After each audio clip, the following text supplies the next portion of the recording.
ವಿಶೇಷವಾಗಿ ಅವತ್ತು ಅನ್ನದಾಸೋಹದ ಕಾರ್ಯಕ್ರಮನೂ ಕೂಡ ಇವತ್ತು ಇಟ್ಕೊಂಡಿದ್ದಾರೆ. 13 ಕಲ ಅದು ದಿನಾಂಕ ನಿಗದಿ ಆಗಿಲ್ಲ. ಮತ್ತು ಹಲವಾರು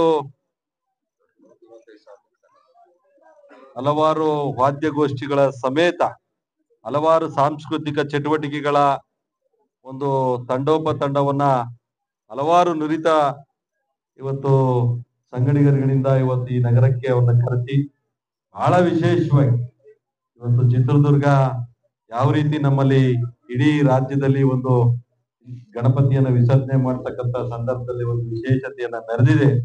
ಅದೇ ರೀತಿ ಸಿರಾ ತಾಲೂಕಲ್ಲೂ ಕೂಡ ಒಂದು ಚಿತ್ರದುರ್ಗದ ಆ ಒಂದು ದೊಡ್ಡ ಮಟ್ಟಕ್ಕೆ ಒಂದು ಹಿಂದೂ ಮಹಾಗಣಪತಿಯನ್ನ ವಿಸರ್ಜನೆ ಮಾಡ್ತಕ್ಕಂಥ ಎಲ್ಲ ಇವತ್ತು ಕಾರ್ಯಸೂಚಿಯನ್ನ ನಾವೆಲ್ಲರೂ ಕೂಡ ಇವತ್ತು ಇಟ್ಕೊಂಡಿದೀವಿ.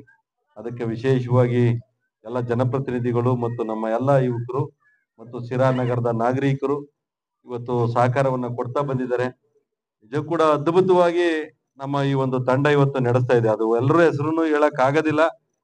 ಇವತ್ತು ವರ್ಷನೂ ಕೂಡ ಬಹಳಷ್ಟು ವಿಶೇಷವಾಗಿ ಒಂದು ದೊಡ್ಡ ಮಟ್ಟಕ್ಕೆ ವಿನೂತನ ರೀತಿಯಲ್ಲಿ ಕಾರ್ಯಕ್ರಮ ಜರುಗ್ತಾ ಇರ್ತಕ್ಕಂಥದ್ದು ತಾಲೂಕಿನ ನಮ್ಮೆಲ್ಲ ಇವತ್ತು ಯುವಕರಿಗೆ ಒಂದು ಹೊಸ ಒಂದು ಉತ್ಸಾಹ ಮತ್ತು ಹೊಸ ಶಕ್ತಿಯನ್ನ, ಇದ್ರ ಜೊತೆಗೆ ನಮ್ಮ ಎಲ್ಲ ಹಿಂದೂ ಬಾಂಧವರ ಒಂದು ಹೊಸ ಸಂಘಟನೆ ಕೂಡ ಇವತ್ತು ರೂಪ ಆಗ್ತಾ ಇದೆ ಎಂಬ ಮಾತನ್ನು ಕೂಡ ಈ ಸಂದರ್ಭದಲ್ಲಿ ಹೇಳ್ತಾ, ಇದನ್ನು ಯಶಸ್ವಿ ಆಗ್ಲಿ, ಯಾವುದೇ ರೀತಿ ವಿಘ್ನೇಶ್ವರ ಯಾವ ವಿಘ್ನಗಳನ್ನ ತರದಲೇ ಒಂದು ಉತ್ತಮ ರೀತಿಯಲ್ಲಿ ಈ ಕಾರ್ಯಕ್ರಮ ಜರುಗ್ಲಿ.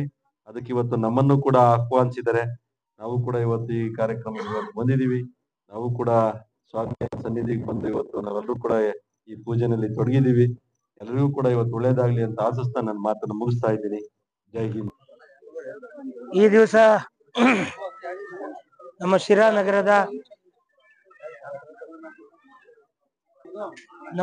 ನಗರದ ಆಂಜನೇಯ ಸ್ವಾಮಿ ದೇವಸ್ಥಾನದ ಒಂದು ಪ್ರಾಂಗಣದಲ್ಲಿ ಪ್ರತಿ ವರ್ಷದಂತೆ ಈ ಬಾರಿ 9ನೇ ಬಾರಿಗೆ ಹಿಂದೂ ಮಹಾಗಣಪತಿಯ ಪ್ರತಿಷ್ಠಾಪನೆ ಆಗಿ ಕಳೆದ 15 ದಿವಸಗಳಿಂದ ಬಹಳ ವಿಜೃಂಭಣೆಯಿಂದ ಭಕ್ತಿಪೂರ್ವಕವಾಗಿ ದೇವರ ಕೆಲಸವನ್ನ ಮಾಡ್ಕೊಂಡು ಬಂದಿರತಕ್ಕಂಥ ನಮ್ಮ ಹಿಂದೂ ಮಹಾಗಣಪತಿ ಏನು ಪದಾಧಿಕಾರಿಗಳು ಒಂದು ತಂಡ ಇದೆ, ಅವರೆಲ್ಲರೂ ಕೂಡ ಬಹಳ ಶ್ರಮ ವಹಿಸಿ ಭಕ್ತಿಪೂರ್ವಕವಾಗಿ ಕೆಲಸ ಮಾಡ್ತಿದ್ದಾರೆ.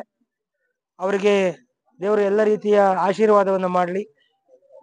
ನಗರದ ಜನತೆ, ತಾಲೂಕಿನ ಜನತೆ ಒಂದು ರೀತಿ ಯಾವುದೇ ಕಷ್ಟ ಕಾರ್ಪಣ್ಯಗಳು ಬಂದರೂ ಕೂಡ ಎದುರಿಸೋ ಶಕ್ತಿಯನ್ನ ವಿಘ್ನ ವಿನಾಶಕ ಗಣೇಶ ನಮ್ಗೆಲ್ಲ ಕೊಡ್ಲಿ, ಎಲ್ಲರಿಗೂ ಒಳ್ಳೇದಾಗ್ಲಿ ಅಂತೇಳಿ ಇವತ್ತು SR ಗೌಡ್ರು ನಮ್ಮ ಜೊತೆಯಲ್ಲಿ ನಮ್ಮ ಪಟೇಲ್ ಈರಣ್ಣ ಗ್ರಾಮಾಂತರ ಮಂಡಲದ ಅಧ್ಯಕ್ಷರು, ಗಿರೀಶ್ ಅವರು ನಮ್ಮ ನಗರ ಮಂಡಲದ ಅಧ್ಯಕ್ಷರು, ಹಾಗೆ ನಮ್ಮ ರಂಗನಾಥ್ ಗೌಡ್ರು ನಮ್ಮ ಮಾಜಿ ತಾಲೂಕ್ ಪಂಚಾಯತ್ ಸದಸ್ಯರು, ಹಾಗೆ ನಮ್ಮ ಮಾಸ್ಟರ್ ಕೃಷ್ಣಪ್ಪನವರು, ಹಾಗೆ ನಮ್ಮ ಚಿಕ್ಕಣ್ಣ ಅವರು, ಜೊತೆಗೆ ನಮ್ಮ ಮುದ್ದು ಗಣೇಶ್ ಅವರು, ನರಸಿಂಹಮೂರ್ತಣ್ಣವರು, ರವಿ, ನಮ್ಮ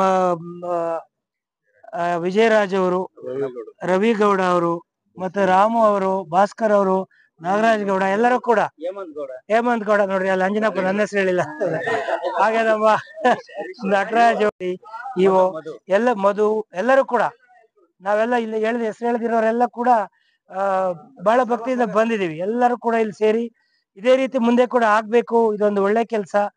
ಬಹುಸಂಖ್ಯಾತರು ಈಗಾಗಲೇ ನಾನು ಹೇಳ್ದಂಗೆ ಸ್ವಾತಂತ್ರ್ಯ ಪೂರ್ವದಲ್ಲಿ ಬಾಲಗಂಗಾಧರನಾಥ ತಿಲಕರು ಇದನ್ನ ಸ್ಥಾಪನೆ ಮಾಡಿದ್ರು. ಯುವಕರನ್ನ ಒಗ್ಗೂಡಿಸ್ಬೇಕು, ದೇಶದ ಹೋರಾಟಕ್ಕೆ ಸಜ್ಜುಗೊಳಿಸ್ಬೇಕು ಅನ್ನೋ ಕಾರಣಕ್ಕಾಗಿ ಪ್ರಾರಂಭ ಆಯಿತು.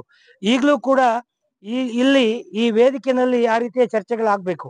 ಮುಂದಿನ ದಿನಗಳಲ್ಲಿ ನಮ್ಮ ಹಿಂದೂ ಮಹಾಗಣಪತಿಯ ವಿಚಾರದಲ್ಲಿ ಯಾಕೆ ಯುವಕರು ಒಗ್ಗೂಡಾಗಬೇಕು. ಇವತ್ತು ದೇಶದಲ್ಲಿ ಯುವಕರು ಮನಸ್ಸು ಮಾಡಿದ್ರೆ ಯಾವ ಬದಲಾವಣೆಯನ್ನು ಬೇಕಾದ್ರೂ ತರಬಹುದು. ಪಕ್ಕದ ನೇಪಾಳ ನೋಡಿದ್ವಿ ನಾವು. ಒಂದು ಸರ್ಕಾರವನ್ನೇ ಕಿತ್ತೊಗೆಯುವಂತ ಶಕ್ತಿ ಇವತ್ತು ಯುವಕರಿಗಿದೆ. ಆ ದಿಕ್ಕಿನಲ್ಲಿ ಮುಂದೆ ಸಾಮಾಜಿಕವಾಗಿ ಯಾವುದೇ ರೀತಿಯ ಸಮಸ್ಯೆಗಳು ಎದುರಾದಾಗ ಕೂಡ ಯುವಕರು ಹೆಚ್ಚು ಮುಖ್ಯ ಪಾತ್ರವನ್ನು ವಹಿಸಬೇಕಂತದ್ದಾಗಬೇಕು ಅನ್ನೋ ಮಾತನ್ನ ಈ ಸಂದರ್ಭದಲ್ಲಿ ಹೇಳಿ, ಮತ್ತೊಮ್ಮೆ ವಿಘ್ನ ವಿನಾಶಕ ಗಣಪತಿ ಎಲ್ಲರಿಗೂ ಒಳ್ಳೆಯದನ್ನ ಮಾಡ್ಲಿ ಅಂತೇಳಿ ನಾನು ಪ್ರಾರ್ಥನೆ ಮಾಡಿಕೊಂಡು ನನ್ನ ಮಾತು ಮುಗಿಸ್ತೇನೆ. ನಿಮ್ಮ ಬಹುತೇಕ ಆರೋಗ್ಯ ಸಮಸ್ಯೆಗೆ ಗ್ಯಾಸ್ಟ್ರಿಕ್ ಕಾರಣ. ಗ್ಯಾಸ್ಟ್ರಿಕ್ ನಿಂದ ಮುಕ್ತಿ ಹೊಂದಿದ್ರೆ ನೀವು ಆರೋಗ್ಯವಾಗಿರ್ತೀರಾ. ಪ್ರತಿದಿನ ಜೀನಿ ಗ್ಯಾಸ್ಟ್ರಿಕ್ ರಿಲೀಫ್ ಸೇವಿಸಿ. ಇದು ಗ್ಯಾಸ್ಟ್ರಿಕ್ಗೆ ಉತ್ತಮ ಆಹಾರ. ಜೀನಿ ಗ್ಯಾಸ್ಟ್ರಿಕ್ ರಿಲೀಫ್ ಎಲ್ಲಾ ಮೆಡಿಕಲ್ ಶಾಪ್ಗಳು ಹಾಗೂ ದಿನಸಿ ಅಂಗಡಿಗಳಲ್ಲಿ ಲಭ್ಯ.